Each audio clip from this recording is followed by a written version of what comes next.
Hello बच्चों। I hope आप सब बढ़िया होंगे। आपका पढ़ाई भी बहुत अच्छे से चल रहा होगा। मैं विश्वजीत आपका जीतू भाई एनवायरमेंटल इश्यूज को लेके आया हूँ। चलो इसको डिस्कस करते हैं एक एक करके। तो इस चैप्टर में आपको क्या सवाल आएंगे ये आपको मतलब याद रखना है। क्या सवाल आएंगे, सारे के सारे इंफॉर्मेशन बेस्ड आएंगे। तो जो भी दिया हुआ है एनसीईआरटी में उसको रट लेना है, याद कर लेना है, ठीक है। तो हम इस चैप्टर को अगर आप समझना चाहते तो यहाँ पे दो तीन चीजें ही हैं जो थोड़ा सा हल्का सा डिफिकल्ट है। अदरवाइज सारे के सारे इंफॉर्मेशन बेस्ड है, इसके लिए आपको बिल्कुल घबराने की जरूरत नहीं है। ये याद रखना है। और फिर पिछले सालों में जैसे कि ओजोन डे उसने पूछ लिया था, तो एक आधा चीज आपको थोड़ा सा एक्स्ट्रा भी नेट से पढ़ लेना है, तो उसमें आपको कोई परेशानी नहीं होना चाहिए। तो चलो स्टार्ट करते हैं आज के क्लास को, एनवायरमेंटल इश्यूज को। तो सबसे पहली बात क्या कि हम जानते हैं कि जैसे जैसे क्या हो रहा है, मेडिकल फील्ड में इंप्रूवमेंट होते जा रहा है, वैसे ही जो डेथ रेट है वो कम होते जा रहा है, लेकिन जो बर्थ रेट है वो बढ़ रहा है। मतलब मैं बोलूंगा कि पॉपुलेशन का जो डेंसिटी है थ्रू आउट वर्ल्ड वो बढ़ते जा रहा है। और इसके वजह से प्रॉब्लम क्या हो रहा है, क्योंकि पॉपुलेशन का जो डेंसिटी है वो बढ़ते जा रहा है, इसीलिए वो जो इंक्रीजिंग पॉपुलेशन है उसके नीड्स को फुलफिल करने के लिए हम क्या कर रहे हैं, जो भी नेचुरल रिसोर्सेस है उसको यूज कर रहे हैं। ठीक है, किसके लिए? खाना के लिए, मतलब फूड के लिए हो, शेल्टर के लिए हो, क्लोथिंग्स के लिए हो, ठीक है, मेडिसिन के लिए हो, अलग अलग चीजों के लिए हम क्या कर रहे हैं, अलग अलग नेचुरल रिसोर्सेस को यूज कर रहे हैं। और इतना ज्यादा यूज तो कर रहे हैं, लेकिन उसको मिसयूज भी कर रहे हैं और ओवर एक्सप्लॉइट भी कर रहे हैं, जिसके वजह से क्या हो रहा है, पोल्यूशन हो रहा है। क्या हो रहा है? पोल्यूशन भी हो रहा है। तो हम बोलेंगे कि पोल्यूशन का मतलब क्या है, देखते हैं। पोल्यूशन का मतलब यह हुआ कि कोई भी चेंज जो कैसा है, अनडिजायरेबल है। और एक चीज याद रखो, ये सारे के सारे मैं एज इट इज एनसीईआरटी में जैसे दिया हूं उसी को ही मैं कॉपी पेस्ट किया हूं, इसलिए नहीं मतलब आपको घबराना नहीं, ये एनसीईआरटी का ही है पूरा का पूरा, ठीक है। तो कोई भी अनडिजायरेबल चेंज जो कहाँ होता है, चाहे वो एयर में हो या फिर लैंड में हो या फिर वाटर में हो या फिर सॉइल में, इनमें से किसी में भी अगर कोई चेंज हो रहा है और अगर वो अनडिजायरेबल है, तो उसको मैंने क्या कहा, पॉल्यूशन कहा। क्या कहा? पॉल्यूशन। और वो जो चेंज है वो किस तरह का चेंज होगा, कहां पे होगा, तो हमने देख लिया इन चारों में से किसी में होगा। ठीक है, किस तरह का चेंज, तो हमने कहा अनडिजायरेबल चेंज। और वो कैसे होगा, तो मतलब वो इनमें किस इन इन चारों में किस कहां पे चेंज होगा, तो मैंने कहा या तो फिजिकल चेंज होगा या फिर केमिकल होगा या फिर क्या होगा, बायोलॉजिकल। तो इनमें एयर हो, लैंड हो, वाटर हो, सॉइल हो, इनमें अगर इनमें से किसी भी तरह के चेंज अगर हो रहा है, तो उसको आपने क्या कहा, पॉल्यूशन कहा। और जो पॉल्यूशन कॉज करता है उसको हम क्या कहते हैं, पॉल्यूटेंट कहते हैं। क्या कहेंगे? पॉल्यूटेंट कहेंगे। और इंडिया में ये इंफॉर्मेशन इसको याद रखना है, इंडिया में जो एनवायरमेंटल पॉल्यूशन है उसको कंट्रोल करने के लिए हमारा जो सरकार है उसने एक एक्ट पास किया था। वो कौन सा था? Environment protection act. और कब हुआ था, तो आपको याद रखना है 1986 में। और इसका पर्पस क्या था? पर्पस ये था कि जो एयर है या फिर वाटर या सॉइल है, उनका जो क्वालिटी है उसको क्या करना, कंट्रोल करना और इंप्रूव करना। ठीक है, मतलब क्या बोलूंगा, प्रोटेक्ट करना और इंप्रूव करना, ये इसका पर्पस था। ठीक है, तो कब हुआ था ये आपको याद रखना है। ठीक है, कौन सा एक्ट आया था ये आपको याद रखना है। ओके, तो चलो आगे बढ़ते हैं। तो सबसे पहले हम क्या देखेंगे, एयर पोल्यूशन देखेंगे। क्या देखेंगे? एयर पोल्यूशन देखेंगे। और बिना एयर के most of the organism survive नहीं कर सकते। मैंने कहा मोस्ट ऑफ द ऑर्गेनिज्म, क्यों सारे ऑर्गेनिज्म नहीं? सिंपल सी बात है, जो भी ऑर्गेनिज्म है वो सेलुलर रेस्पिरेशन परफॉर्म करेगा। और जो सेलुलर रेस्पिरेशन परफॉर्म करेगा तो वहां पे दो तरह के रेस्पिरेशन होता है, एक एरोबिक और एक एनएरोबिक। जो ऑर्गेनिज्म एनएरोबिक रेस्पिरेशन परफॉर्म कर रहे हैं, they do not require air, उनको एयर की मतलब ऑक्सीजन की रिक्वायरमेंट नहीं है। लेकिन ज्यादातर जो ऑर्गेनिजम्स होते हैं वो एरोबिक रेस्पिरेशन परफॉर्म करेंगे, और एरोबिक रेस्पिरेशन अगर वो परफॉर्म कर रहे हैं तो उनको ऑक्सीजन चाहिए, मतलब एयर चाहिए। लेकिन जो एयर हम इनहेल कर रहे हैं वो तो प्योर ऑक्सीजन नहीं जा रहा है, वो तो एयर जा रहा है ना, जहाँ पे मिक्सचर ऑफ गैसेस है। और वहां पे पॉल्यूटेंट भी होते हैं। क्या होंगे? पॉल्यूटेंट भी होंगे। तो अगर एयर पॉल्यूटेड हो जाता है तो क्या होगा, हम पॉल्यूटेंट को इनहेल कर रहे हैं अलोंग विथ ऑक्सीजन, तो क्या होगा, वो हमारे बॉडी में डिसऑर्डर्स कॉज करेंगे, रेस्पिरेटरी डिसऑर्डर्स कॉज करेंगे। ठीक है, इसीलिए हम क्या चाहते हैं, एयर को प्यूरिफाई करना चाहते हैं या फिर एयर में जो पोल्यूटेंट ऐड हो रहा है उसको मिनिमाइज करने की कोशिश करेंगे। और कैसे ये एयर पोल्यूशन हो रहा है, देखो सिंपल सी बात है, ये तो बच्चा बच्चा जानता है। हम क्या कर रहे हैं, हम लोग इंडस्ट्रीज बना रहे हैं, वहां से कितना सारा स्मोक निकल रहा है ना। कहीं पे हमने क्या क्या लैंड माइन है वहां पे हम क्या कर रहे हैं, वहां पे ब्लास्ट कर रहे हैं, तो वहां से जो आपका पार्टिकल्स है वो जा रहा है वहां पे, ठीक है। या फिर क्या हुआ, तो हम क्या कर रहे हैं, इतना सारा मोटर व्हीकल्स हम यूज कर रहे हैं, तो उससे पोल्यूटेंट्स निकल रहा है। तो अलग अलग, या फिर हमने क्या किया, फॉर एग्जाम्पल अगर हमें खेती करना है ना, तो हमने जंगल को साफ कर दिया, उसको जला दिया हमने, तो वहां पे हो रहा है। खास करके हरियाणा वाले रीजन में क्या होता है कि ये जो आपका ठंड का महीना आता है, उस टाइम पे क्या करते हैं, जो भी उन्होंने फसल किया उसको जला देते हैं। तो जलाने से क्या होता है, वो सारे के जो पोल्यूटेंट्स है स्मोक से, वो दिल्ली वाले एरिया में आ जाते हैं, और उस टाइम पे खास करके दिल्ली में तो सांस लेना भी बहुत मुश्किल हो जाता है। तो ये सब क्या कर रहा है, पोल्यूशन कर रहा है। कौन सा पोल्यूशन, एयर पोल्यूशन कर रहा है, ठीक है। तो एयर पोल्यूशन में हम दो चीजों को हम डिस्कस करेंगे। कौन सा, एक तो अगर डस्ट पार्टिकल्स है, क्या है, डस्ट पार्टिकल्स है, पार्टिकुलेट पार्टिकल्स है, तो उनको हम कैसे प्यूरिफाई कर सकते हैं। और अगर एयर में SO2 का अमाउंट ज्यादा है तो उसको हम कैसे प्यूरिफाई कर सकेंगे। तो ये दो चीज देखेंगे, ठीक है। तो अगर मैं क्या कर रहा हूं, अगर मैं क्या कर रहा हूं, अगर मैं यहाँ पे SO2 को प्यूरिफाई कराना चाहता हूँ, किसको, SO2 को प्यूरिफाई कराना चाहता हूँ, तो उसके लिए मैं क्या यूज करूंगा, स्क्रबर यूज करूंगा। किसको, स्क्रबर को। तो SO2 को अगर मुझे प्यूरिफाई करना है तो। और अगर मान लो क्या मैं पर्टिकुलेट सब्सटेंसेस को प्यूरिफाई करना चाहता हूँ, जैसे कि डस्ट पार्टिकल हुआ, क्या हुआ, डस्ट पार्टिकल हुआ, तो उसके लिए मैं क्या यूज करूंगा, तो मैं करूंगा कौन सा आपका इलेक्ट्रोस्टैटिक प्रेसिपिटेटर। तो इसका मैकेनिज्म क्या है ये आपको थोड़ा सा समझना है, बाकी सब बहुत इजी है, जो आप भी पढ़ के आराम से समझ सकते हो, आपका टाइम वेस्ट नहीं करना है। क्या होता है, देखो हमने क्या किया इस एरिया में, ये क्या है आपका स्क्रबर है, क्या है, स्क्रबर। इस स्क्रबर से हम क्या करेंगे, डर्टी एयर को पास करेंगे। और अगर यहाँ पे डर्टी एयर है, इसका मतलब यहाँ पे क्या होगा, SO2 प्रेजेंट होगा। क्या होगा, SO2 प्लस एयर यहाँ पे प्रेजेंट है। तो ये जब ऊपर जाएगा तो तब क्या होगा, यहां से हमने क्या किया, एक इनलेट होगा, और इस इनलेट से हम क्या करेंगे, वाटर प्लस लाइम को डालेंगे। यहाँ पे क्या कर रहे हैं, क्या डाल रहे हैं, वाटर प्लस लाइम। लाइम मतलब क्या, कैल्शियम कार्बोनेट, उसको हम डाल रहे हैं, ठीक है। तो डालने के बाद क्या होगा, यहां से ऊपर से कौन जा रहा है, SO2 वाला एयर जा रहा है ना, एयर प्लस SO2, और यहां से क्या आ रहा है, वाटर प्लस लाइम जा रहा है। तो अब क्या होगा, ये जो SO2 ऊपर जा रहा होगा, अच्छा यहां से क्या निकलेगा, नीचे नीचे क्या स्प्रे होते जाएगा, आपका लाइम वाटर स्प्रे होते जाएगा। तो अब क्या होगा, ये जो लाइम है, कैल्शियम कार्बोनेट है, और SO2 वो एक दूसरे के साथ क्या करेंगे, इंटरेक्ट करेंगे। और इंटरेक्ट करने से क्या होगा, इंटरेक्ट करने से ये होगा कि जो आपके पास क्या है, कैल्शियम कार्बोनेट है, और क्या है, SO2 है, ये दोनों एक दूसरे के साथ इंटरेक्ट करेंगे। और इंटरेक्ट करने के बाद क्या होगा, इंटरेक्ट करने के बाद अब क्या बन जाएगा, कैल्शियम सल्फेट बन जाएगा। क्या बन जाएगा, कैल्शियम सल्फेट बन जाएगा। तो जो SO2 था वो यूज हो गया, और क्या बना, कैल्शियम सल्फेट बन गया।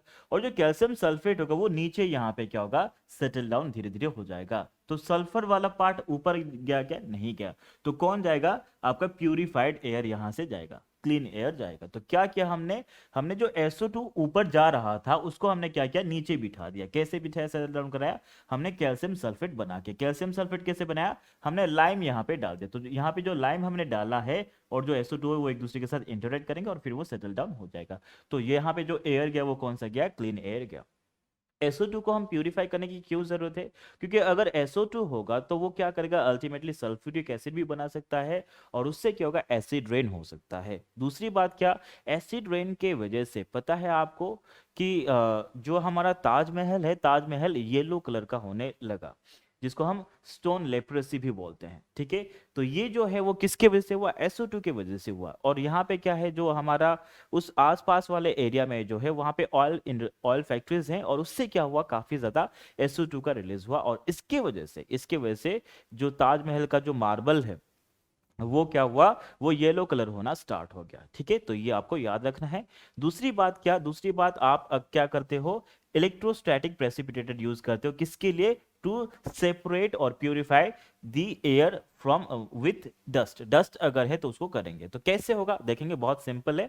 ठीक है, क्या होगा यहाँ पे भी हम क्या करेंगे, डर्टी एयर को पास कराएंगे। यहाँ पे दो तरह के इलेक्ट्रोड को लोगे, कितने तरह के, दो तरह के, एक पॉजिटिवली होगा और एक नेगेटिवली होगा। ठीक है, तो यहाँ पे जो आपको ये दिख रहा है वो क्या है, नेगेटिवली चार्ज इलेक्ट्रोड या वायर है।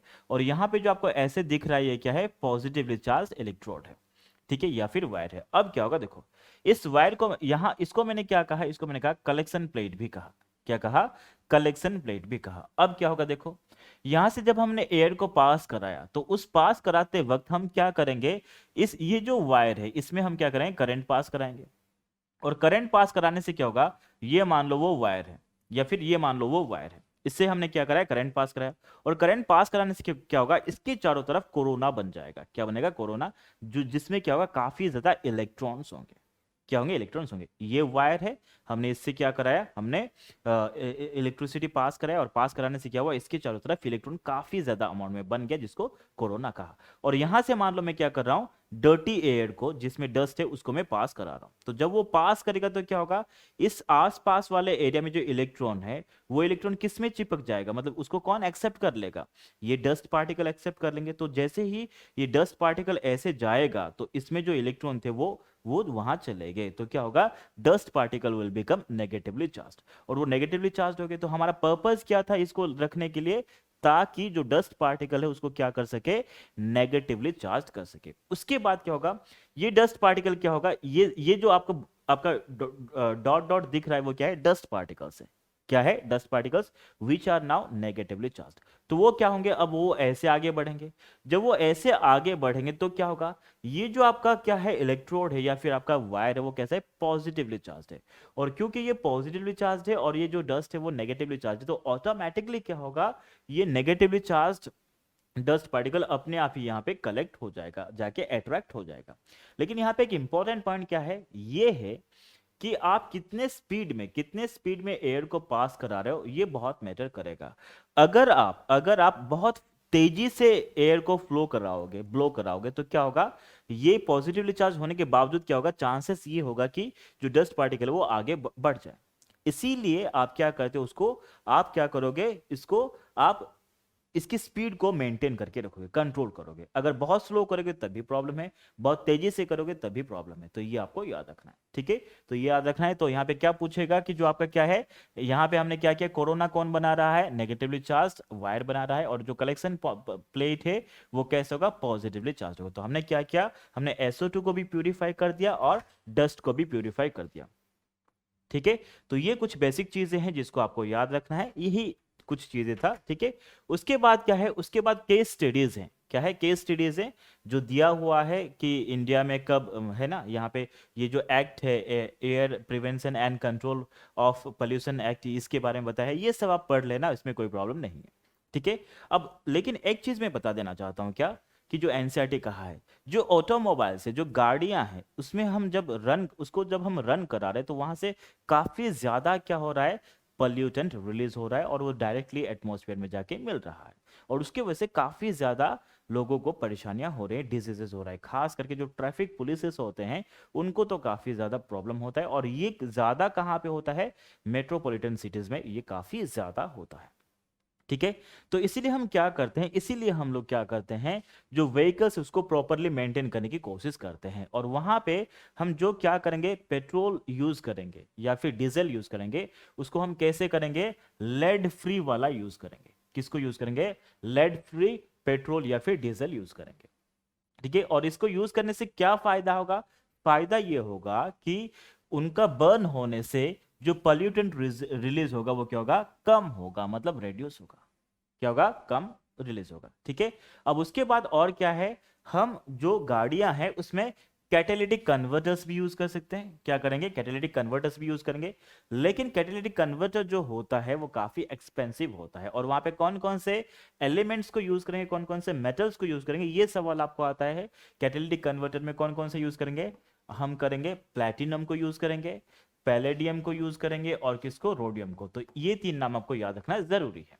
ठीक है, तो इनको हम करते हैं। और इनको करने से फायदा क्या होगा, फायदा ये होगा कि जो जब आपका फ्यूल बर्न होगा तो वहां से जो क्या है हार्मफुल गैसेस है उनका रिलीज होना कम हो जाएगा। लेकिन इसमें एक प्रॉब्लम है क्या, कि अगर मैं किसी में कैटेलिटिक कन्वर्टर यूज कर रहा हूं और अगर मैं वहां पे मान लो लेड वाला विथ लेड पेट्रोल या डीजल यूज करूंगा तो वहां पे प्रॉब्लम होगा। क्यों प्रॉब्लम होगा?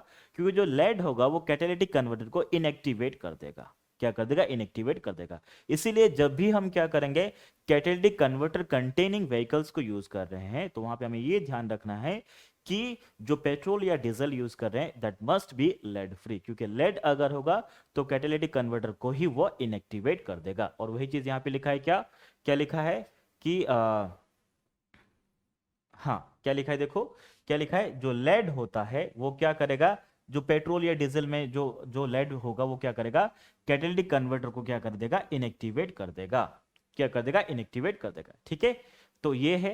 अब उसके बाद देखो ये जो क्या है कैटेलिटिक कन्वर्टर है वो कैसे कर रहा है, उसका उसको भी एक्सप्लेन किया हुआ है क्या, कि जो कैटेलिटिक कन्वर्टर्स है, क्या है कैटेलिटिक कन्वर्टर्स है, वो क्या करेंगे, जो अनबर्न्ड हाइड्रोकार्बन्स होंगे उनको वो क्या करेगा, कन्वर्ट करेगा। किस में कन्वर्ट करेगा? कार्बन डाइऑक्साइड में कन्वर्ट करेगा। और किस में? वाटर में कन्वर्ट करेगा। कौन कर रहा है?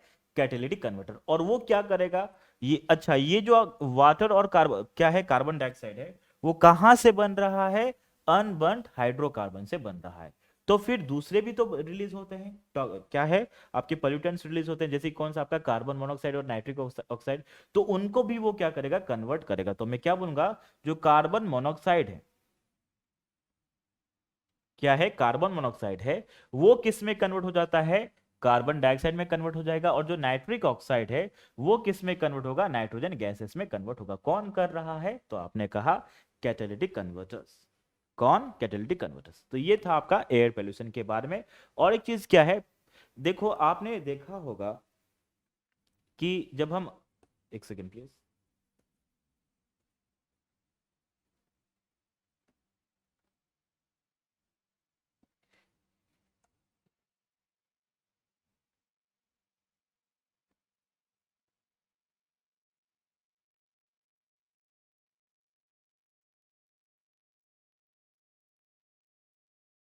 चलो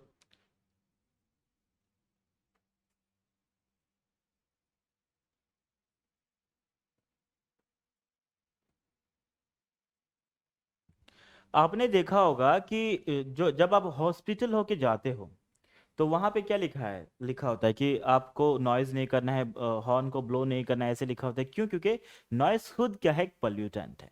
क्या है? पोल्यूटेंट या फिर पोल्यूशन है बोलूंगा। और नॉइज को क्या कहा गया, पोल्यूशन की तरह क्या किया गया, बाद में उसको माना गया। और ये कब माना गया? In the year 1987। किसको? नॉइस को एक एयर पोल्यूटेंट की तरह कंसिडर किया गया। कब? In the year 1987। ठीक है। और जो इंडिया में air prevention and control of pollution act ये पास किया गया, मतलब इसको काम में लाया गया कब? 1981 में। कब? 1981। ठीक है।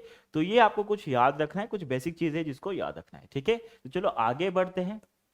आगे बढ़ते, और यहाँ पे क्या है, साउंड के लेवल्स के बारे में बताया है। ठीक है, कि कितने डेसिबल होने से आपका क्या, कितने डेसिबल का साउंड होने से वो नॉइज मानेंगे, कितने डेसिबल होने से उसको बेयर कर सकते हैं, कितने में होने से उसको बेयर नहीं कर सकते। ये कुछ इन्फॉर्मेशन से उसको आप आराम से याद कर सकते हो, कोई प्रॉब्लम नहीं है। ठीक है। और जो साउंड एब्जॉर्बर्स का यूज है उसको भी आप कर सकते हो, उसमें कोई प्रॉब्लम नहीं है। ठीक है। और जो केस स्टडीज है, हर पोल्यूशन का केस स्टडीज को आपको खुद से पढ़ लेना है, क्योंकि वो इन्फॉर्मेशन है। ठीक है। उसको मैं बोलूंगा तो कोई फायदा नहीं है, वो या तो अल्टीमेटली आपको करना है, तो आपको उसको पढ़ना है। ठीक है, तो चलो आगे बढ़ते हैं।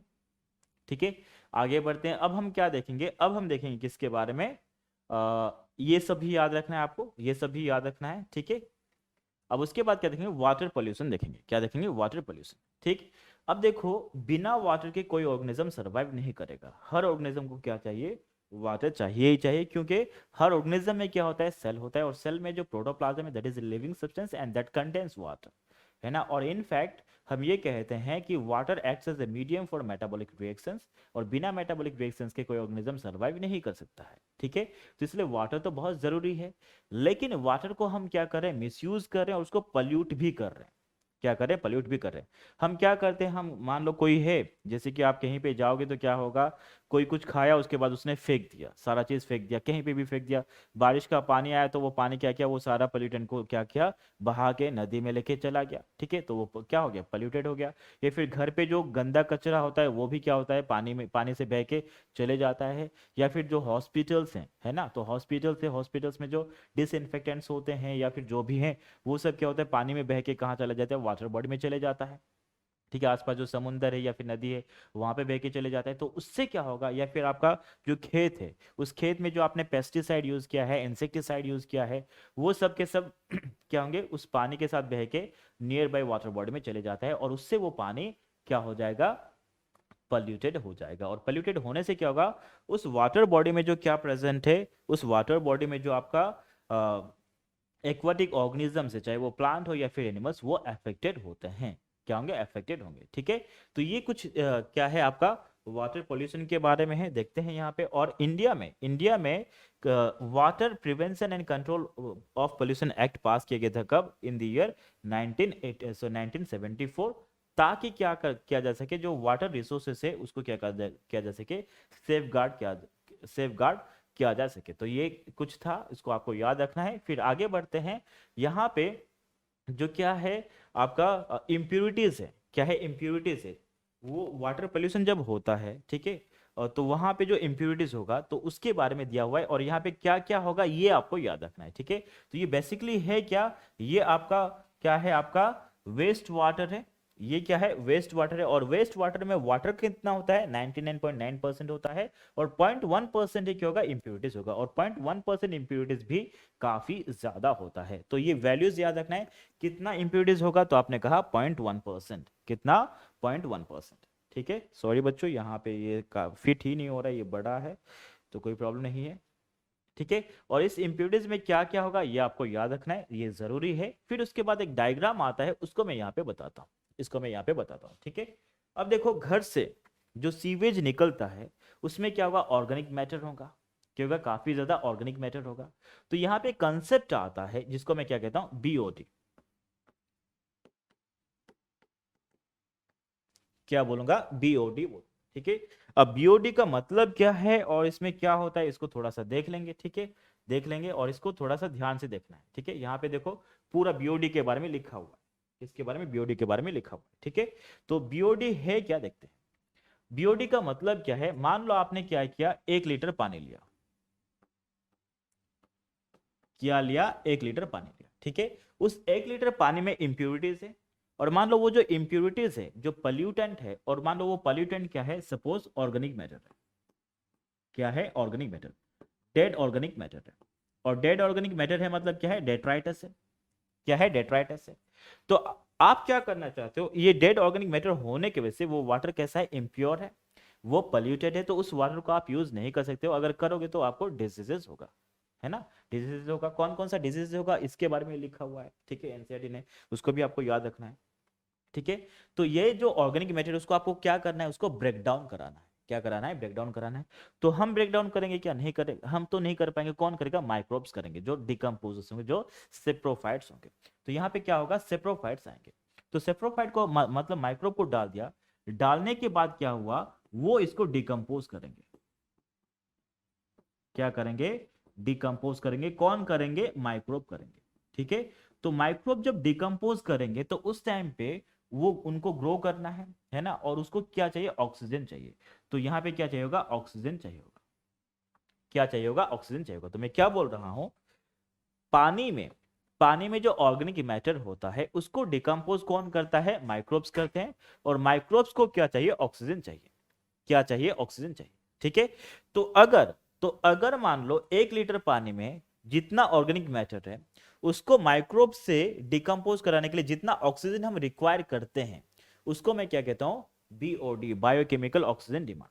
1 लीटर पानी में जितना ऑर्गेनिक वेस्ट होता है उसको माइक्रोब के द्वारा कंप्लीटली ब्रेक डाउन कराने के लिए जितना ऑक्सीजन माइक्रोब रिक्वायर करेंगे उसको मैं क्या बोलूंगा, बीओडी बोलूंगा। तो जितना ज्यादा क्या होगा, ऑर्गेनिक मैटर होगा, उतना ज्यादा ऑक्सीजन रिक्वायर्ड होगा, ठीक है। मतलब क्या बोलूंगा, बीओडी जितना ज्यादा होगा वो पानी उतना ज्यादा क्या होगा, पॉल्यूटेड होगा, क्या होगा, पॉल्यूटेड होगा। और एक चीज क्या है देखो, जब क्या हो रहा है, अगर मान लो ऑर्गेनिक मैटर ज्यादा है, मतलब पोल्यूशन ज्यादा है, तो क्या होगा, जो माइक्रोब्स है वो डिकम्पोज करने के लिए क्या करेंगे, ऑक्सीजन को ज्यादा यूज करेंगे, है ना। और ऑक्सीजन कहाँ से यूज करेंगे, उसी पानी से ही यूज करेंगे। और पानी में जो ऑक्सीजन होगा उसको आप क्या बोलोगे, डिजोल्व ऑक्सीजन। क्या बोलोगे, डिजोल्व ऑक्सीजन। तो मैं क्या बोलूंगा, अगर अगर किसी वाटर बॉडी में, है ना, अगर किसी वाटर बॉडी में पोल्यूशन काफी ज्यादा है, ऑर्गेनिक मैटर काफी ज्यादा है, तो वहां पे माइक्रोब काफी ज्यादा ग्रो करेंगे, है ना, उनको डिकम्पोज करते हैं। और माइक्रोब क्या करेंगे, ऑक्सीजन को, डिजोल्व ऑक्सीजन को कंज्यूम करेंगे। और इसकी वजह से क्या होगा, डिजोल्व ऑक्सीजन का अमाउंट कम हो जाएगा। और डिजोल्व ऑक्सीजन का अमाउंट कम होने की वजह से जो बाकी एक्वाटिक ऑर्गेनिज्म है, चाहे वो फिश हो या फिर दूसरे हो, उनका नंबर क्या होगा, कम होगा। क्या होगा, कम होगा। मतलब क्या होगा, जब डिजोल्व ऑक्सीजन कम होगा, बीओडी ज्यादा होगा। जब बीओडी कम होगा तब तब वहां पे डिजोल्व ऑक्सीजन ज्यादा होगा, ये हमें कहा। तो मान लो हमने क्या किया, ये पानी है और ये पानी इस तरह बह रहा है, यहां से यहां ऐसे बह रहा है, ठीक है। और यहाँ पे आपने क्या डाल दिया, आपने सीवेज डाल दिया। और यहाँ पे सीवेज डाल दिया, मतलब इस सीवेज का पानी में क्या होगा, काफी ज्यादा ऑर्गेनिक मैटर होगा। क्या होगा, ऑर्गेनिक मैटर। और ये पानी जब यहाँ पे सीवेज का पानी जब इस रिवर के पानी में जब यहाँ इस एरिया में मिल गया, तो तब क्या होगा, ये वाले एरिया में इस वाले एरिया में जो पानी है उसमें ऑर्गेनिक मैटर काफी ज्यादा होगा। और ऑर्गेनिक मैटर अगर काफी ज्यादा है तो वहां पे क्या होगा, बीओडी का लेवल ज्यादा होगा। तो देखो इस एरिया में क्या है, बीओडी का लेवल क्या है, हाई है। क्या है, बीओडी का लेवल हाई है। और बीओडी का लेवल अगर हाई है तो ऑब्वियसली वहां पे क्या होगा, डिजोल्व ऑक्सीजन का लेवल भी क्या होगा, कम होगा। क्या होगा, कम होगा, क्योंकि जो ऑक्सीजन, डिजोल्व ऑक्सीजन था उसको वो कौन यूज कर रहे हैं, माइक्रोब्स यूज कर रहे हैं। लेकिन क्या होगा, ये पानी ऐसे आगे बढ़ते जाएगा। और क्या होगा, जब पानी आगे ऐसे इस डायरेक्शन में बढ़ते जा रहा है तो उस टाइम पे क्या होगा, इस एरिया में जो ऑर्गेनिक मैटर था उसको डिकम्पोज कौन कर रहा है, माइक्रोब कर रहा है। तो धीरे धीरे क्या होगा, जो ऑर्गेनिक मैटर है उसका अमाउंट कम होते होते जाएगा। और जैसे जैसे ऑर्गेनिक मैटर कम होते होते जाएगा तो क्या होगा, वहां पे डिजोल्व ऑक्सीजन का अमाउंट बढ़ते जाएगा, बीओडी कम होते जाएगा, डिजोल्व ऑक्सीजन का अमाउंट बढ़ते जाएगा। तो मैं क्या बोलूंगा, तो देखो जैसे आपका पानी इस तरफ बह रहा है तो क्या हो रहा है, ऑर्गेनिक मैटर कम होते जा रहा है, ठीक है। इस एरिया में ऑर्गेनिक मैटर ज्यादा है, ठीक है। और यहाँ पे क्या स्टार्ट हो रहा है, डिकम्पोजिशन स्टार्ट हो रहा है ना, स्टार्ट हो रहा है।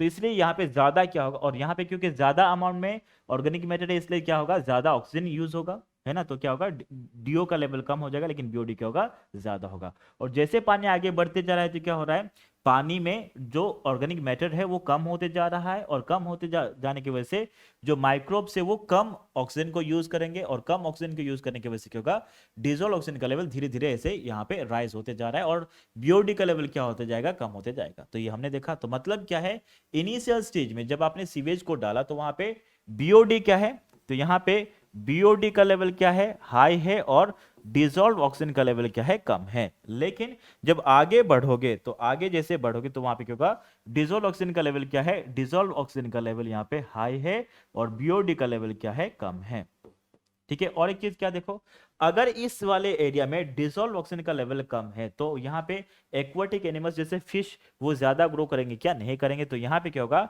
यहाँ पे जो फिशेस है उनका डेथ होना स्टार्ट होगा। लेकिन यहाँ पे क्या हुआ, डिजोल्व इस वाले एरिया में डिजोल्व ऑक्सीजन का लेवल ज्यादा है और इसीलिए क्या होगा, इस वाले एरिया में फिशेस ज्यादा रीअपियर करेंगे। ये क्या था आपका डीओ और आपका बीओडी, इनके बीच रिलेशनशिप, ठीक है। तो होप ये आपको समझ में आया होगा, ठीक है। और इसका भी जो केस स्टडी है इसको भी आपको पढ़ना है ना, ये भी पढ़ना है। और एक एग्जांपल देखेंगे क्या, कि जो एल्गल ब्लूम देखते हैं, क्या देखेंगे, एल्गल ब्लूम। और ये एल्गल ब्लूम है क्या देखेंगे, ठीक है। एल्गल ब्लूम क्या है देखते हैं। यहाँ पे क्या होता है कि अगर मान लो कोई वाटर बॉडी है, चाहे वो आपका कोई तालाब हो या कुछ भी हो, ठीक है। और उस वाटर बॉडी में काफी ज्यादा न्यूट्रिएंट आ गया, क्या आ गया, न्यूट्रिएंट आ गया। जैसे कि हमने क्या किया, मान लो आसपास वाले एरिया में क्या था, खेत था और वहां पे हमने फर्टिलाइजर यूज किया था और वो बह के कहाँ आ गया, आपके तालाब में आ गया। अब तालाब में जैसे ही आए तो वहां पे क्या हुआ, न्यूट्रिएंट का अमाउंट ज्यादा हुआ, जैसे कि फॉस्फेट, नाइट्रेट, ये सब ज्यादा आ गए।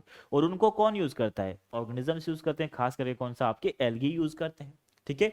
तो अगर आपका क्या हुआ, उस वाटर बॉडी में सॉरी बच्चों ये प्रॉब्लम हो रहा है, ये तो टिक ही नहीं रहा है। अब सर छोटा है और ये बड़ा है, अब क्या करें। तो यहाँ पे क्या हो रहा है, हमने कहा यहाँ पे वाटर बॉडी में न्यूट्रिएंट का एनरिचमेंट हो रहा है। क्या हो रहा है, न्यूट्रिएंट एनरिचमेंट, ठीक है। तो मैं यहाँ पे क्या लिखा, न्यूट्रिएंट एनरिचमेंट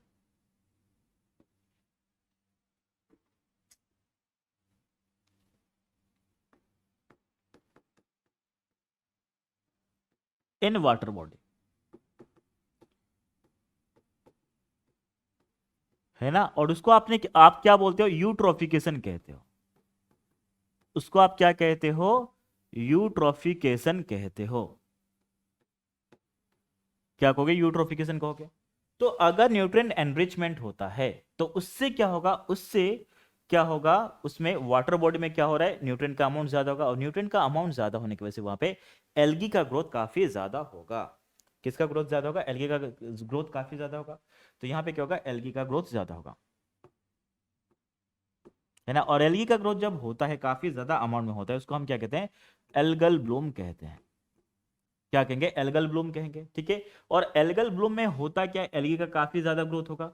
और ग्रोथ के लिए क्या चाहिए, ग्रोथ के लिए आपका सेल डिवीजन चाहिए। और सेल डिवीजन जब होगा तो हमने क्या कहा, देखो जब आपने पढ़ा है ना, आपने 11th क्लास में पढ़ा है कि जो ग्रोथ होता है, ग्रोथ क्यों होता है, growth is because of cell division. Growth क्यों होता है, सेल डिवीजन की वजह से होगा, ये आपने पढ़ा है। इवन आपने plant growth and development chapter में भी पढ़ा है, growth is due to metabolism, and metabolism includes catabolism and anabolism, and metabolism requires energy. मतलब क्या है, अगर ग्रोथ कराना है तो क्या कराना है आपको, मेटाबॉलिज्म कराना है। क्या कराना है, मेटाबॉलिज्म कराना है। और मेटाबॉलिज्म के लिए क्या चाहिए, एनर्जी। और एनर्जी किस फॉर्म में मेनली यूज होगा, एटीपी के फॉर्म में। और एटीपी कैसे आएगा, रेस्पिरेशन से आएगा। और रेस्पिरेशन के लिए क्या चाहिए आपको, ऑक्सीजन चाहिए। क्या चाहिए, ऑक्सीजन चाहिए, यही होगा। तो यहां पे जब एल्गी का एल्गल ब्लूम हुआ, मतलब एल्गी का नंबर बढ़ा, एल्गी का ग्रोथ हुआ। और एल्गी का जब ग्रोथ होगा तो वहां पे क्या होगा, उनको ऑक्सीजन ज्यादा चाहिए। क्या चाहिए, ऑक्सीजन ज्यादा चाहिए। तो क्या करेंगे, एल्गल ब्लूम में क्या हो रहा है, एल्गल का ग्रोथ हो रहा है, एल्गी का ग्रोथ हो रहा है। क्या हो रहा है, एल्गी का ग्रोथ हो रहा है। तो मैंने यहाँ पे क्या लिखा, एल्गल ग्रोथ होगा। क्या होगा, एल्गल ग्रोथ। और एल्गल ग्रोथ की वजह से क्या होगा, वो क्या रिक्वायर करेंगे, वो रिक्वायर करेंगे ऑक्सीजन को रिक्वायर करेंगे। और ऑक्सीजन को रिक्वायर करने की वजह से क्या होगा, डिजोल्व ऑक्सीजन का कंसेंट्रेशन क्या होगा, डिजोल्व ऑक्सीजन का कंसेंट्रेशन कम हो जाएगा। और डिजोल्व ऑक्सीजन का कंसेंट्रेशन कम होने की वजह से क्या होगा, जो एक्वाटिक एनिमल्स है उनका डेथ होना स्टार्ट होगा, क्योंकि उनको ऑक्सीजन अच्छे से नहीं मिल पा रहा है। तो मैं क्या उनका, एक्वाटिक एनिमल्स या फिर प्लांट भी हो, एक्वाटिक ऑर्गेनिजम्स क्या होंगे, उनका नंबर क्या होगा, अपने आप ही कम होना स्टार्ट होगा। तो ये हमने देखा।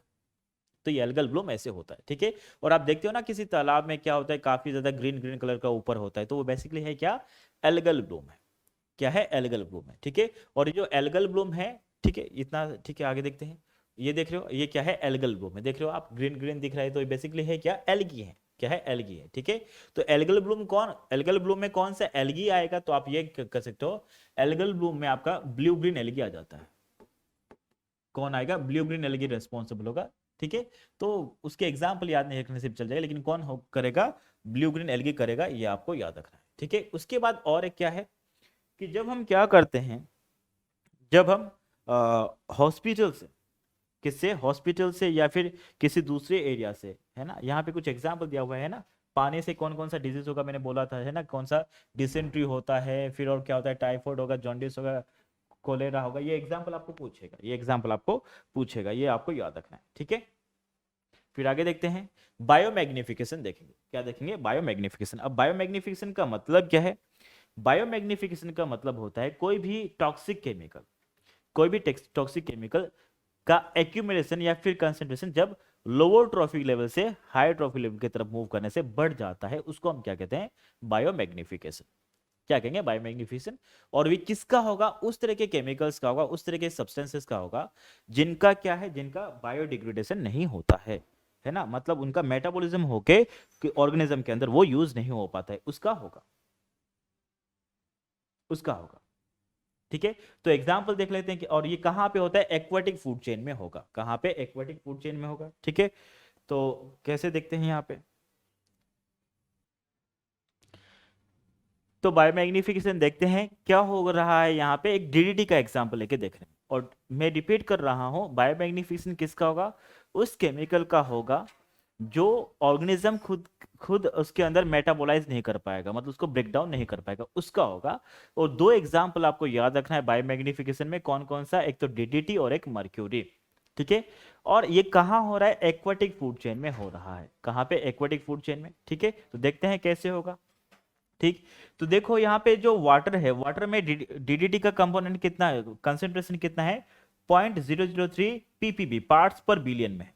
किसमें है, पार्ट्स पर बिलियन पे है, इतना कम है। कहाँ पे, वाटर में, है ना, कितना है आपका, 0.003 ppb में है। और बाकी क्या है, ppm है, ये याद रखना है आपको। बाकी सब में किस में है, पार्ट्स पर मिलियन में है ना, तो ये यूनिट आपको याद रखना है। यहाँ पे ppb है और यहाँ पे क्या है, ppm है। ठीक है, तो यहाँ पे देखो कितना है, 0.003 है। और जैसे ही यहाँ पे क्या लिया हमने, जू प्लैंक्टन्स लिया, तो वहां पे कितना हो गया, उसका कंसंट्रेशन बढ़ गया, कितना हुआ आपका, 0.04 आ गया। ठीक है, और आपका क्या है, स्मॉल फिशेस, इसको कौन खा रहा है, आपका स्मॉल फिश खा रहा है, जू प्लैंक्टन को स्मॉल फिश खा रहा है, और उसमें कंसंट्रेशन क्या हुआ, इससे भी ज्यादा बढ़ गया, 0.5 ppm हो गया।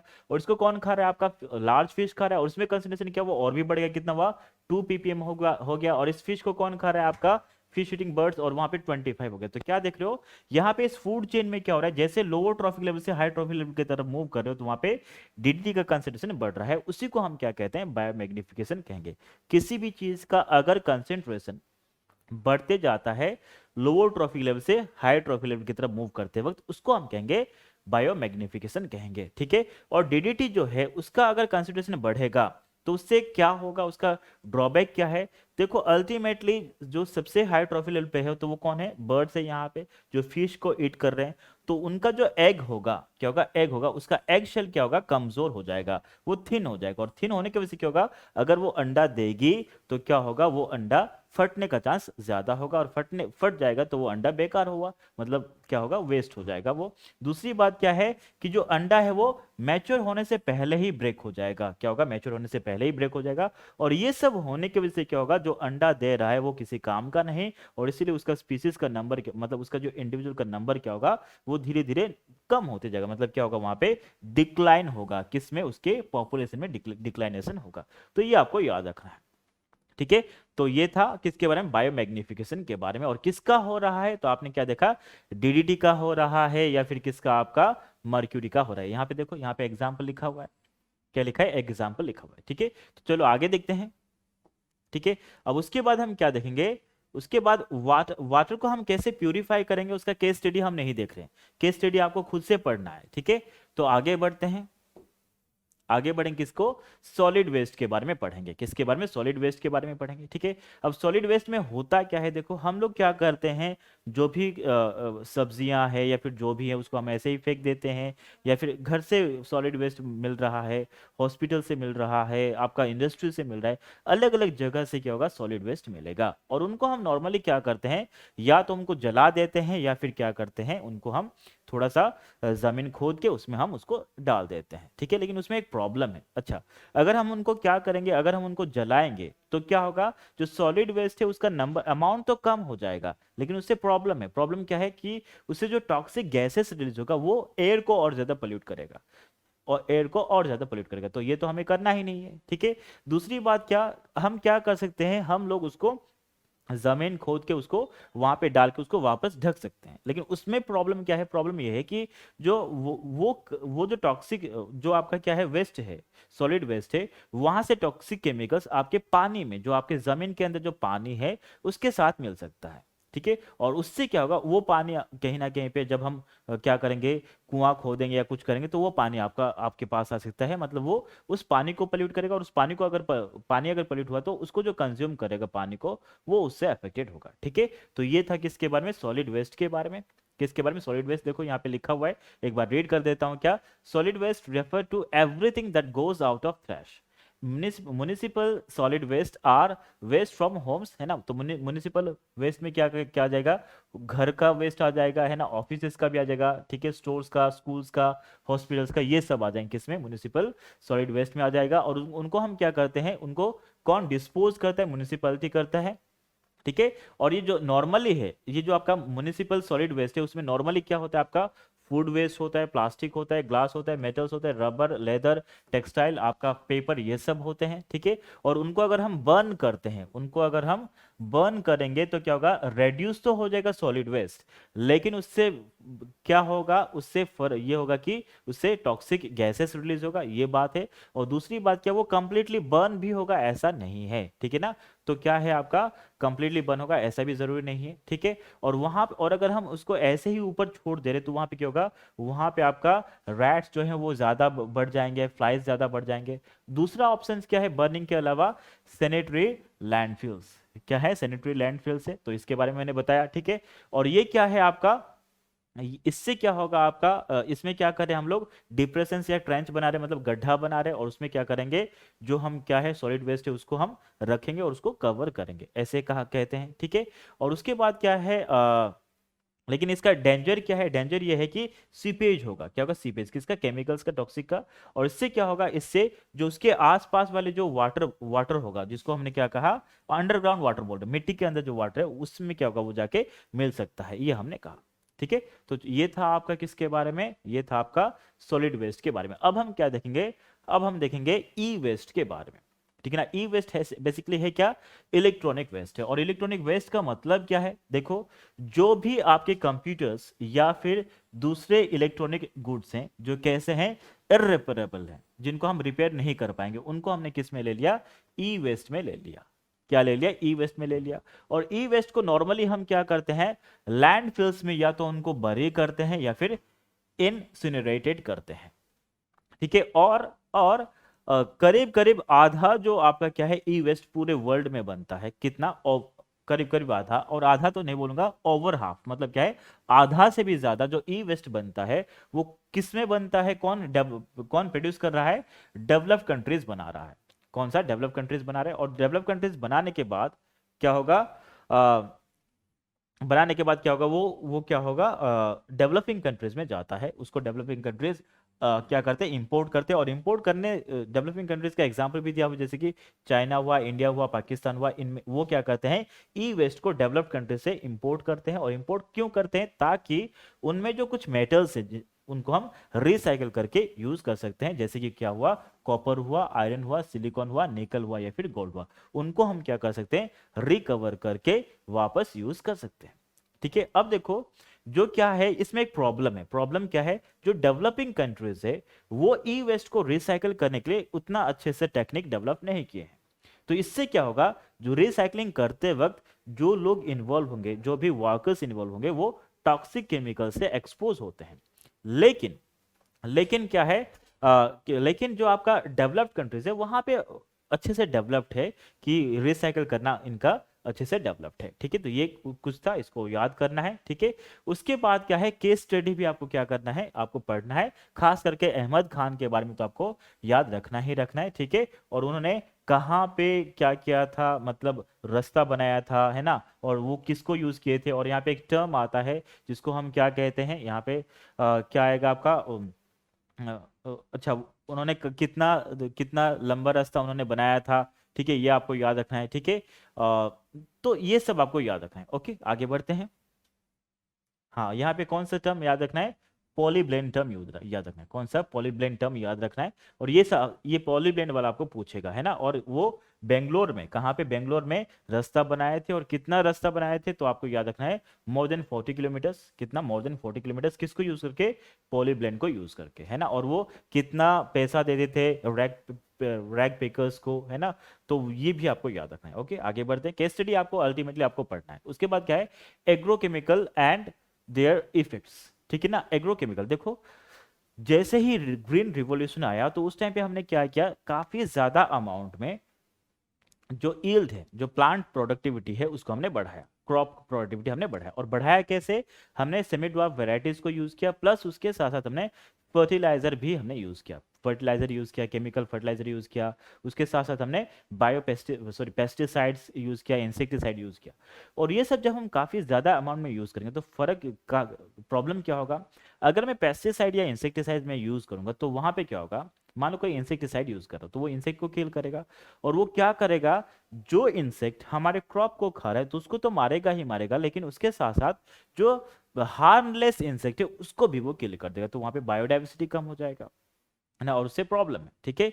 या फिर क्या हो रहा है, अगर मैं क्या कर रहा हूं, मैं केमिकल फर्टिलाइजर यूज कर रहा हूं, तो वो क्या करेगा, उस वाले एरिया को पूरा पल्यूट कर देगा, ठीक है, और उसमें जो ऑर्गेनिजम्स होंगे वो अफेक्टेड होंगे। इसीलिए हमें क्या करना चाहिए, जो आपका क्या है, जो केमिकल फर्टिलाइजर्स है या इंसेक्टिसाइड पेस्टिसाइड है, उनको कम से कम यूज करने की जरूरत है, ठीक है ना। तो ये आपको याद रखना है, ठीक है। आगे बढ़ेंगे, उसके बाद क्या है, ऑर्गेनिक फार्मिंग। तो इसके वजह से हमें क्या करना है, ऑर्गेनिक फार्मिंग करना है, ठीक है। और उनमें आपको डागर सर के बारे में, चंद्र डागर के बारे में, रमेश चंद्र डागर के बारे में, इनके बारे में तो याद करना ही करना है, ठीक है। और मतलब केस स्टडी हर कुछ आपको पढ़ना ही पढ़ना है, ठीक है। उसके बाद क्या देखेंगे, देखेंगे रेडियो एक्टिव वेस्ट के बारे में देखेंगे। रेडियो एक्टिव वेस्ट में हमें क्या देखना है, पहले पहले तो मतलब क्या, इनिशियल स्टेज में तो जो न्यूक्लियर एनर्जी है उसको कैसे सोचा सोचा जा रहा था कि ये कोई पोल्यूशन नहीं करेगा, ऐसे सोचा जा रहा था। और क्यों, किसके लिए सोचा जा रहा था, ताकि इससे न्यूक्लियर न्यूक्लियर एनर्जी से क्या जनरेट किया जा सके, इलेक्ट्रिसिटी जनरेट किया जा सके। लेकिन बाद में रियलाइज करा गया कि नहीं, ये जो न्यूक्लियर एनर्जी को हम इलेक्ट्रिसिटी प्रोड्यूस करने के लिए यूज कर रहे हैं, ये न्यूक्लियर एनर्जी से हमें काफी ज्यादा दिक्कत हो सकती है, और दिक्कत होता भी है। और काफी ज्यादा दिक्कत किस किस में आएगा, तो दो रीजन से, दो रीजन से। क्या, पहला रीजन ये है कि अगर जो न्यूक्लियर एनर्जी आप यूज कर रहे हो, तो उसका क्या हो सकता है, लीकेज हो सकता है, एक्सीडेंटल लीकेज हो सकता है। और अगर वो मान लो क्या हुआ, न्यूक्लियर रेडिएशंस ये सब अगर एक्सीडेंटली क्या हुए, लीकेज हो गया, तो क्या होगा, काफी ज्यादा प्रॉब्लम होगा। और उसके एग्जाम्पल भी दिया हुआ है, 3 माइल्स आइलैंड में दिया हुआ है, और शेरोन शेरोनोबिल इंसिडेंट्स, ये सब दिया हुआ है, ठीक है। और दूसरा रीजन क्या है, दूसरा रीजन है, सेकेंड रीजन ये है न्यूक्लियर एनर्जी को यूज करने में, कि जो रेडियो एक्टिव वेस्ट है, क्या है, रेडियो एक्टिव वेस्ट है, उनको सेफली डिस्पोज करना ये बहुत मुश्किल है, ये बहुत मुश्किल है। तो ये दो रीजन है जिसके वजह से हम न्यूक्लियर एनर्जी को यूज करते हुए काफी ज्यादा क्या सावधानी बरतना पड़ेगा, ठीक है। अब उसके बाद क्या है, देखो, तो हम क्या करते हैं, हम ये करते हैं कि जो न्यूक्लियर वेस्ट है उसको पहले ट्रीट करते हैं प्रॉपरली, और ट्रीट करने के बाद उसको काफी सॉइल के अंदर क्या करेंगे, गड्ढा करके उसको क्या करेंगे, बरी करेंगे। और कितने अंदर बरी करेंगे, अबाउट 500 मीटर डीप बरी करेंगे, है ना। बरी एज इट इज नहीं करेंगे, उसको पहले क्या करेंगे, प्री ट्रीटमेंट करेंगे। कहीं पे है, देखो यहाँ पे क्या करते हैं, सफिशेंट सफिशेंट प्री ट्रीटमेंट करते हैं, है ना, रेडियो वेस्ट को। और उसके बाद क्या करेंगे, उनको उनको हम क्या करेंगे, दफनाएंगे, है ना, उनको बरीड करेंगे, ठीक है। तो ये आपको समझना है, और ये समझना क्या है, ये तो आपको आता है, ठीक है। उसके बाद ग्रीन हाउस इफेक्ट देखेंगे, क्या देखेंगे, ग्रीन हाउस इफेक्ट। दो ही चीजें छोटी छोटी, थोड़ा सा सुन लेना है आपको। ग्रीन हाउस इफेक्ट में क्या होता है, आपको पता है कि जैसे कि फॉर एग्जाम्पल यहाँ पे एनसीईआरटी में भी लिखा है, क्या कि अगर मान लो क्या है, एक गाड़ी है और उस कार है आपका, और कार को आपने धूप में रख दिया।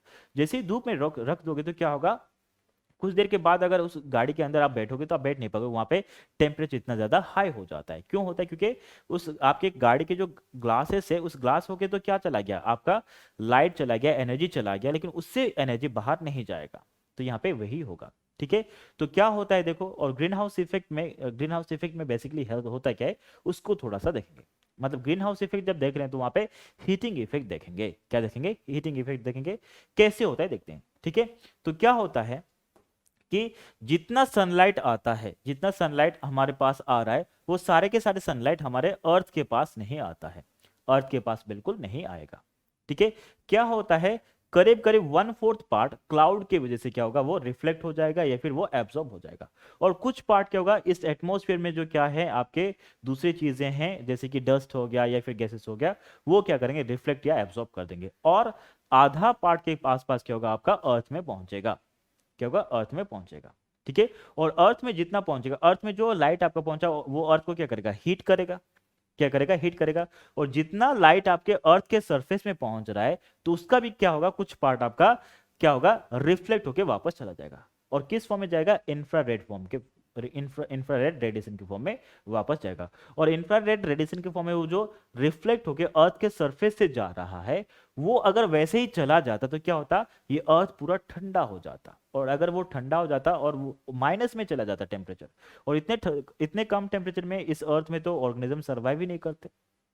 क्या बोलना समझ में आया ना, मैंने क्या कहा, जितना सनलाइट आता है वो सब के सब अर्थ के सरफेस में पहुंचते ही नहीं, क्योंकि कुछ तो क्या होता है, क्लाउड की वजह से या फिर आपके दूसरे आपके जो डस्ट पार्टिकल जो भी है उनकी वजह से रिफ्लेक्ट होते हैं या फिर एब्सॉर्ब होकर रह जाते हैं। तो कुछ पार्ट ही क्या होता है, अर्थ के सरफेस में आता है, और वही क्या करेगा, अर्थ के सरफेस को वो गर्म करके रखता है, ठीक है, लेकिन जितना आता है वो सबके सब, जो अर्थ गर्म होता है तो उसका भी कुछ पार्ट क्या करता है, वो रिलीज कर देता है, रिफ्लेक्ट कर देता है, और इंफ्रारेड के फॉर्म में वो रिलीज कर देगा। तो वो अगर ऐसे ही जो आता है रेडिएशन आ रहा है, वो ऐसे अगर रिफ्लेक्ट होकर चला जाएगा तो क्या होगा, अर्थ का टेम्परेचर एक टाइम के बाद काफी कम हो जाएगा, है ना, रात के टाइम पे तो और भी ज्यादा कम हो जाएगा। और अगर इतना कम हो जाए तो क्या होगा, वहां इस अर्थ में कोई ऑर्गेनिज्म सर्वाइव ही नहीं कर पाता। लेकिन करते हैं, कैसे करते हैं, क्योंकि अर्थ का जो टेम्परेचर है वो मेंटेन होके रहता है। और मेंटेन कैसे होता है, देखो, जो रेडिएशन आपका यहाँ से निकल रहा है, जो निकल रहा है उसको एब्जॉर्ब करने के लिए कुछ केमिकल्स होंगे, कुछ गैसेस होंगे, जैसे कि मीथेन हो गया या फिर CO2 हो गया। और वो क्या करेंगे, उसको एब्जॉर्ब करेंगे, और एब्जॉर्ब करके उसको रिफ्लेक्ट करेंगे वापस, किसमें, अर्थ में रिफ्लेक्ट करेंगे। तो जो हीट एनर्जी यहाँ पे रेडिएट होके बाहर जा रहा था उसको वापस पहुंचाया गया, कहाँ पे, अर्थ के सरफेस में। तो क्या होगा, वापस इसका टेम्परेचर क्या होगा, जो कम हो रहा था वो कम नहीं होके मेंटेन होके रहेगा। और इसी को हम क्या कहते हैं, ग्रीन हाउस इफेक्ट कहते हैं। और ग्रीन हाउस इफेक्ट में जो गैसेस हम यूज करते हैं उसको ग्रीन हाउस गैसेस बोलते हैं, जिसको हम, जिसका एग्जाम्पल मैंने क्या लिया, मीथेन लिया और CO2 लिया। और उसके अलावा यहाँ पे एक टेबल दिया हुआ है, इसको आप याद कर सकते हो। देखो कौन सा कितना कंट्रीब्यूट करेगा ग्रीन हाउस इफेक्ट के लिए, ठीक है। तो सबसे ज्यादा कौन कर रहा है आपका, कौन कर रहा है आपका, CO2 कर रहा है। उसके बाद मीथेन कर रहा है, CO2 कितना कर रहा है, 60%, मीथेन 20%, CFC कितना कर रहा है आपका 14%, और जो आपका N2O है वो कितना करेगा आपका 6%। तो ये वैल्यूज आपको याद रखना है, ओके। और इन ग्रीन हाउस गैसेस का ग्रीन हाउस इफेक्ट जरूरी है, लेकिन एक्सेस में अगर होगा तो क्या होगा, अर्थ का टेम्परेचर और भी बढ़ेगा, जितना चाहिए उससे ज्यादा बढ़ेगा। उसको मैं क्या बोलता हूँ, ग्लोबल वार्मिंग बोलूंगा। और उससे फर्क क्या पड़ेगा, जो आपका पोलर रीजन में जो आइस है वो मेल्ट होते जाएगा, और जो वो क्या है, और जो आपका हिमालय है या फिर दूसरे एरिया, उसमें आइस भी क्या होगा, मेल्ट होगा। और उससे फर्क भी ये पड़ेगा कि जो सी लेवल है, सी लेवल है वो और भी बढ़ेगा, और उससे क्या होगा, आसपास वाले जो कोस्टल एरिया है वो डूब जाएंगे, ठीक है। तो ये आता है सबको, ये सब आता है, ठीक है। ये था, ठीक। अब उसके बाद और एक लास्ट पार्ट देखेंगे, कौन सा, ओजोन डिप्लीशन। क्या देखेंगे, ओजोन डिप्लीशन, ठीक है। तो ओजोन डिप्लीशन में ओजोन का इंपॉर्टेंस देखेंगे। ओजोन दो तरह के होते हैं, गुड ओजोन भी होता है और बैड ओजोन भी होता है। कौन सा ओजोन लोअर लोअर एटमोस्फेयर में मिलेगा, कौन सा हाई एटमोस्फेयर में मिलेगा, ये लिखा है, इसको पढ़ लेना है, ठीक है। और ओजोन के थिकनेस को हम कैसे मेजर करते हैं, डॉप्सन यूनिट से मेजर करते हैं, ये भी आपको याद रखना है। लेकिन ओजोन का इंपॉर्टेंस क्या है ये मैं बताऊंगा, ठीक है। देखो, जो सनलाइट आ रहा है उसमें यूवी रेज भी होते हैं, और यूवी रेज काफी हार्मफुल होता है, ठीक है। और अगर यूवी रेज आपको आपको पहुंचेगा, आप तक पहुंचेगा, तो क्या होगा, स्किन कैंसर होगा, और उसमें प्रॉब्लम होगा, म्यूटेशन भी होगा, ठीक है। तो लेकिन वो हमें नॉर्मली नहीं पहुंच पाता है, जितना पहुंचना चाहिए उतना नहीं पहुंच पाता। क्यों नहीं पहुंच पाता है, कि ऊपर क्या प्रेजेंट है, ओजोन प्रेजेंट, उसको वो एब्जॉर्ब कर लेता है, उसको आने ही नहीं देता, एक फिल्टर की तरह काम कर लेता है ओजोन। लेकिन टाइम के साथ क्या हो रहा है, ओजोन का जो ओजोन लेयर जो है उसका थिकनेस कम होते होते जा रहा है। तो इसलिए क्या हो रहा है, वो जो यूवी रेज है और ज्यादा आ रहा है, और उसके वजह से स्किन कैंसर भी ज्यादा हो रहा है, ठीक है। तो ये जो ओजोन लेयर थी, ओजोन लेयर का जो पहले थिक था वो कम हो रहा है, थिकनेस उसका कम हो रहा है, थिन हो रहा है, उसी को हम क्या कहते हैं, ओजोन डिप्लीशन कहते हैं, या फिर ओजोन होल कहते हैं, ठीक है। और ये क्यों होता है, बिकॉज ऑफ कुछ कुछ गैसेस, जैसे कि आपका क्या हुआ, केमिकल, जैसे कि क्लोरोफ्लोरोकार्बन। तो वो कैसे करते हैं, क्लोरोफ्लोरोकार्बन से क्या रिलीज होगा, क्लोरीन रिलीज होगा, और क्लोरीन क्या करेगा, ओजोन को O2 में कन्वर्ट करेगा, ठीक है। तो जितना ज्यादा क्लोरोफ्लोरोकार्बन होगा उतना ज्यादा क्या होगा, क्लोरीन रिलीज होगा, उतना। और वो जो क्लोरीन है वो कैटलिस्ट की तरह यूज होगा। तो वो, और हमें पता है कैटलिस्ट तो कभी खत्म ही नहीं होता है, वो तो एज इट इज ही रहेगा, अनचेंज रहेगा। तो क्या होगा, जो भी जितना भी क्लोरोफ्लोरोकार्बन हम यूज कर रहे हैं, उसका सारे के सारे क्लोरीन क्या हो रहा है, वो एटमॉस्फेयर में ही प्रेजेंट है, और वो क्या कर रहे हैं, कैटलिस्ट की तरह काम करके जो ओजोन प्रेजेंट है उसको वो कन्वर्ट कर रहे हैं O2 में। और उससे क्या हो रहा है, ओजोन का जो थिकनेस है वो धीरे धीरे कम होते जा रहे हैं। मतलब क्या हो रहा है, वहां पे ओजोन डिप्लीशन हो रहा है। क्या हो रहा है, ओजोन डिप्लीशन या फिर ओजोन होल हो रहा है। और इसको नॉर्मली हम कहाँ पे ऑब्जर्व कर सकते हैं, ये भी इंफॉर्मेशन देखो, यहाँ पे डायग्राम भी दिया हुआ है, ठीक है, डायग्राम भी दिया हुआ है, ठीक है। और कौन से एरिया में ये ओजोन होल आप ऑब्जर्व करते हो, आप एंटार्क्टिका एरिया में ऑब्जर्व करते हो, ठीक है। और हर साल कब करते हो, लेट अगस्त एंड अर्ली अक्टूबर, ये करते हो, ठीक है। और ये डायग्राम, ये जो फिगर है किसने लिया था, नासा ने लिया था, किसने लिया था, नासा ने लिया था, ठीक है। और डिफोरेस्टेशन क्या है, इसका क्या है, इसका जो क्या है केस स्टडी, उसको आपको पढ़ लेना है, उसको आपको पढ़ लेना है, ठीक है। तो ये कुछ इंपॉर्टेंट पॉइंट्स थे बच्चों, इंपॉर्टेंट पॉइंट्स थे। इनफैक्ट ये यहाँ के सारे पॉइंट्स तो इंपॉर्टेंट है ही है, ठीक है, सारे के सारे केस स्टडी आपको पढ़ लेना है, सारे के सारे केस स्टडी पढ़ लेना है, इसमें कोई बड़ी बात नहीं है, बहुत इजी इजी टॉपिक्स है, बहुत इजी इजी टॉपिक्स है, इसको पढ़ लेना है, ठीक है। एंड गुड लक बच्चों, आपका एग्जाम के लिए गुड लक, ठीक है। और इस चैप्टर के लिए तो आपको पढ़ने के लिए आना ही नहीं चाहिए, क्योंकि ये इतना इजी टॉपिक है, और इसको पढ़ने से पहले अगर आप खुद से पढ़ लोगे तो और ज़्यादा अच्छा होगा, तो ये मेरा पर्सनली मानना है। और आपका जो नीट का पेपर है उसको वो अच्छा हो, ये विश करता हूँ। Best of luck, thank you.